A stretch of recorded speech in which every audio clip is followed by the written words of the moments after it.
भारत और बांग्लादेश के बीच गंगा नदी के जल बंटवारे का मामला फिर से सुर्खियों में है। इस बार इस विवाद में चीन की सक्रियता और बांग्लादेश की अंतरिम सरकार के प्रमुख सलाहकार मोहम्मद यूनुस की हरकतें इसे और जटिल बना रही हैं। यूनुस ने हाल ही में चीन का दौरा किया और वहां उन्होंने पूर्वोत्तर भारत के 7 राज्यों यानी 7 सिस्टर्स का जिक्र करते हुए भारत को लैंडलॉक्ड बताया। इसके बाद बांग्लादेश ने चीनी दूत याओ वेन को तीस्ता मास्टर प्लान के तहत सिलीगुड़ी कॉरिडोर या चिकन नेक के पास प्रोजेक्ट का दौरा कराने के लिए आमंत्रित किया। विशेषज्ञों का कहना है कि यह कदम सिर्फ तकनीकी नहीं बल्कि भू राजनीतिक और सामरिक महत्व रखता है, क्योंकि चिकन नेक भारत को उत्तर पूर्वी राज्यों से जोड़ने वाला संवेदनशील मार्ग है। यूनुस सरकार ने पद्मा नदी पर नया बैरेज बनाने की योजना का ऐलान किया है।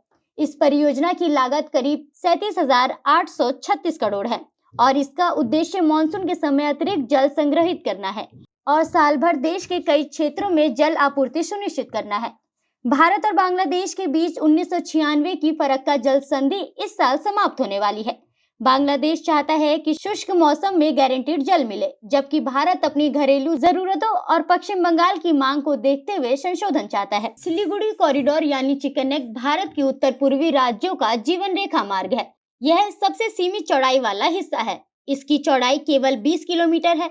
यह मार्ग नेपाल, भूटान और बांग्लादेश की सीमाओं के बिल्कुल पास स्थित है। सुरक्षा विशेषज्ञों का कहना है कि युद्ध की स्थिति में पाकिस्तान और चीन मिलकर इस क्षेत्र को टारगेट कर सकते हैं, इसलिए इसे सामरिक दृष्टि से सबसे संवेदनशील क्षेत्र माना जाता है।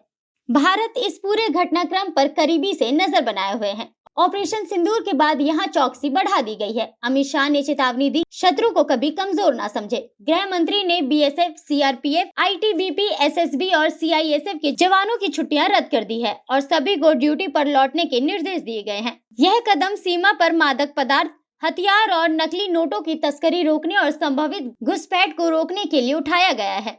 तो इस प्रकार तीस्ता प्रोजेक्ट, चिकन नेक और चीन की बढ़ती भागीदारी भारत बांग्लादेश संबंधों में नई चुनौतियां पैदा कर रही हैं। इससे न केवल क्षेत्रीय कूटनीति बल्कि दक्षिण एशिया में जल और सामरिक सुरक्षा की दिशा भी प्रभावित हो सकती है।